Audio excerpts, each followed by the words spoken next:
নির্বাচনী প্রশিক্ষণকে ঘিরে বড় সড় অভিযোগ এবার ভোট কর্মীদের। অভিযোগ অনুযায়ী আইপ্যাকের কর্মীরা ট্রেনিং সেশনে গোপনে ঢুকে পড়ছে।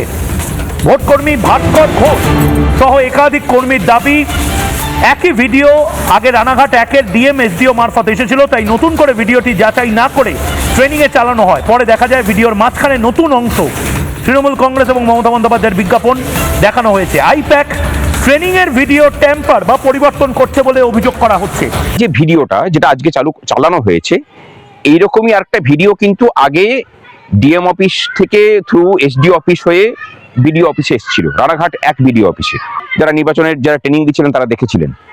এরপরে ওই একই ভিডিও গতকালকে রাত্রেবেলাতে আবার এসডিওর অফিস থেকে পাঠানো হয়, নির্বাচন সেল থেকে, যে এই ভিডিওটা চালাবেন। ভিডিওটা একই, তফাৎটা হলো গতকালকে রাত্রেবেলাতে যে ভিডিওটা পাঠানো হয়েছে তার মধ্যে টেম্পারিং করে রাজ্য সরকারের এই যে অ্যাড এবং শাসক দলের এই যে অ্যাডভার্টাইজমেন্ট সেটা ঢোকানো ছিল। সরকারি ডিপার্টমেন্টে ছদ্মবেশে, সরকারি কর্মচারী ছদ্মবেশে যেসব আইপ্যাকের লোকজন আছেন, যারা অস্থায়ী কর্মচারী হিসেবে ঢুকে আছেন, এই কাজটা তারা করেছেন। এই যে চক্রান্ত, এই চক্রান্তের জাল কিন্তু অনেক দূর গভীরে প্রথিত।